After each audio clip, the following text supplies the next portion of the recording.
my first attempt at this got a little scuffed. People decided, hey, it's the time to bother you. Happens.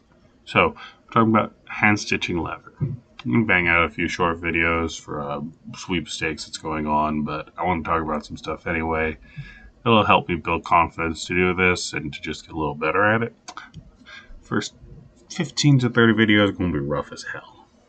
Probably have crappy camera and all that. My apologies. So, here, got a little practice piece of leather. This has been hand saddle stitched by me. You can tell it's a little jank. And here we have, right here, see where I've cut this. Alright, let's just show you something. So we're going to take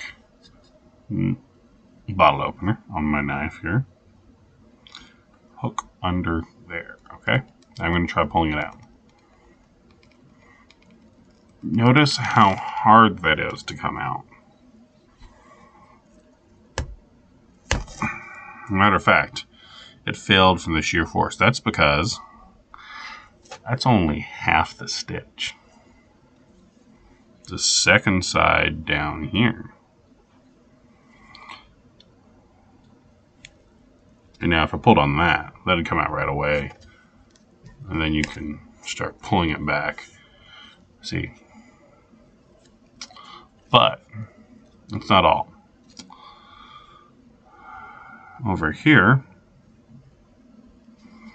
and try pulling on this. If we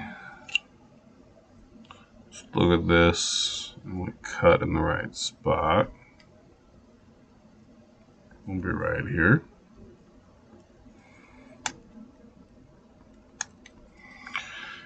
So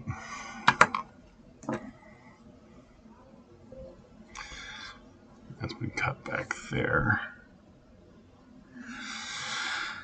And then this here,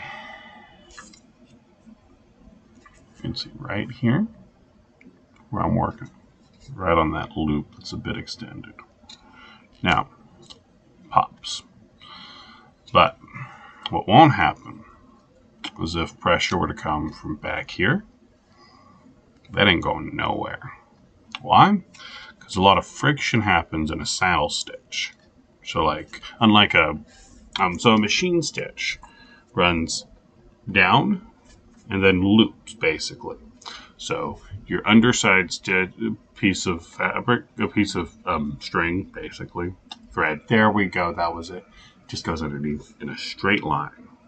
This piece goes down onto it. You have patterns that aren't a straight line, okay? But effectively it's one piece of string holding all this together.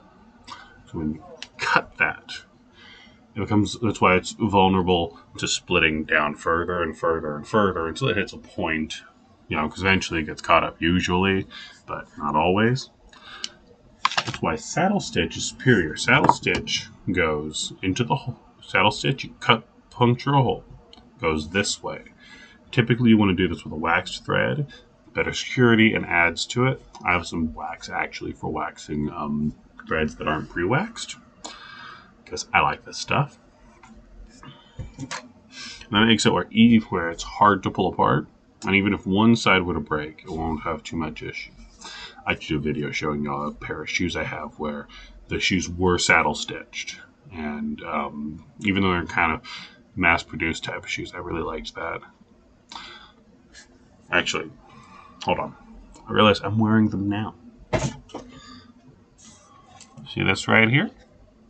I can tell you it's saddle stitched because I can't pull it apart, despite that thread being entirely missing.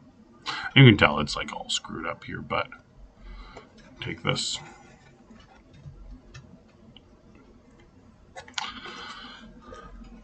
And I love that. I need to fix those. I've just been a little lazy about them, and I'm not gonna lie about it. But yeah, I wanted to just show you all that. I think that's cool. It's one of the reasons I like leatherworking. I've learned stuff like this.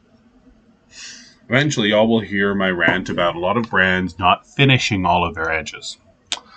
I'm talking to you, rich people. A lot of your bags aren't finished. And it annoys me. See y'all later. Have a great one, okay?